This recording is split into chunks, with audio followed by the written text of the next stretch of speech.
Lehet ezt egy új kezdetnek is venni, mert ilyen jellegű találkozó még nem volt. A mai annyiba különbözik az eddigi találkozóktól, hogy komoly tudásanyaggal érkeztek az Országos Polgárőr Szövetség részéről. Több előadás volt a fórum keretében, amelyben szerintem nagyon hasznos tudásanyagot adtak át a székelyföldi polgárőr szervezeteknek, amely reményeim szerint, ha ezt a tudásanyagot hasznosítjuk a mindennapi szolgálatokban, akkor a közösségeink nagyobb biztonságban lesznek ettől továbbfelé. Az is újdonság, hogy az Országos Polgárőr Szövetség vezérkarának nagy része vendégünk volt, és ezen kívül pedig a székelyföldi polgárőr szervezetek mindannyian képviselték magukat, és néhány településről a polgármester, alpolgármester is itt volt, ami ugye újfent nagyon hasznos, mert az előadások között volt olyan előadás is, amely azt taglalta, hogy mi az önkormányzatok szerepe adott esetben a polgárőr szervezeteknek a működésében, vagy azok támogatásában. Az idén ünnepli az Zetelaki Polgárőrség a fennállásának a 9.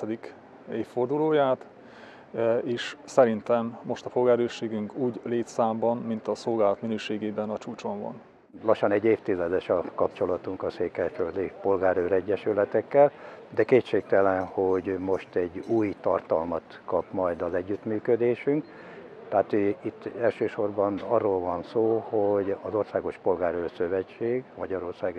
Országos Polgárőr Szövetség Magyarország kormányának a támogatásával, tehát fölkarolja és támogatja közvetlenül technikailag, anyagilag az itt működő polgárőr egyesületeket, de most ehhez hozzátesszük azokat a szakmai ismereteket, tapasztalatokat,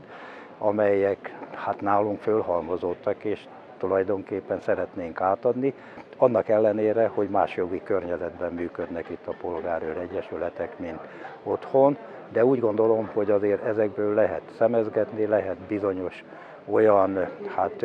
tapasztalatokat átvenni, amelyek a itteni lakosságnak a biztonságérzetét és a biztonságát szolgálhatja. Amit most itt hallottunk és láttunk, és az az érdeklődés, amely megnyilvánult a hallgatóság, az itteni polgárőrök részéről is, hát most idézőjelbe teszem, de én garanciának látom, hogy lesz további fejlődés. Ugye a magyarországi polgárőrséget mi nem szeretnénk exportálni, de több környező országgal, szomszédos országgal még kapcsolatban vagyunk, és hát mivel most azt mondom, hogy a bűnözés már nyilván közhelynek számít, nem ismer határokat, de a bűnmegelőzés sem, és vannak olyan közös dolgaink, olyan közös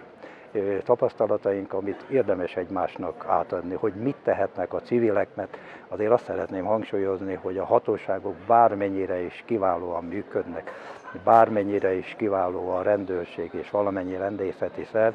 a civilek bevonása nélkül, a lakosság nélkül nem tudnak olyan elfogadható közbiztonságot produkálni, biztosítani, hát amely mindenkinek elfogadható. Tehát én rendkívül fontosnak gondolom egyébként, nem csak itt Erdélyben, Székelyföldön, hanem szerintem az egész országban, most akkor azt mondom, hogy Romániában, hogy mindenütt működjenek polgárőregyesületek. Én is azt vallom, mint Magyarország kormánya, hogy a közbiztonságnak a védelme az elsősorban elhatározás kérdése. Tehát ha az állami szervek ténylegesen biztonságot, közbiztonságot akarnak, akkor arra áldozni kell hozzá egy jól felszerelt, jól kiképzett, jól működő, hatékony rendőrség, és be kell vonni a lakosságot ebbe. Az eddigi találkozások általában ugye Magyarországon történnek ezek, hogy mi vagyunk meghívva Magyarországra, és ott osszák meg a tudásukat velünk. Ez alkalommal elhozták ide, és az egyesületeknek ez egy nagyon fontos dolog, hogy az információkhoz hozzájussunk első kézből, és a legjobb tudásukat hozták nyilván már abból is kifolyólag, hogy a szövetségi elnökök vannak itt. Tehát az egész Magyarország krémje van a polgárőrség szempontjából itt, és ezeket a tapasztalatokat mi szivacsként fogadjuk magunkba, mert mi ezeket nincs, ahonnan tudjuk, mi nekünk ezt nem oktassák, szeretnék, hogyha eljönne az az idő, amikor ezt nekünk is oktatják, de ez különleges emiatt. Nem is tudtuk elképzelni akkor, hogy mire vállalkozunk, és nem is tudtuk elképzelni, hogy milyenek kellenének legyünk 9 év múlva, de röpke idő ez a 9 év, és ha különbséget kellene valamivel lecsetelni, az nyilván az, hogy most kevesebb munkánk van, mint 9 évvel ezelőtt. Reméljük, hogy a polgárőrség tevékenysége is hozzájárult ahhoz, hogy ne legyen annyi bűncselekmény, ne legyen annyi hívás, hogy ne legyen annyi bizonytalanságban élő lakós. Én úgy gondolom, hogy ez egy örök, és ezt örökbe kell adjuk a gyermekeinknek,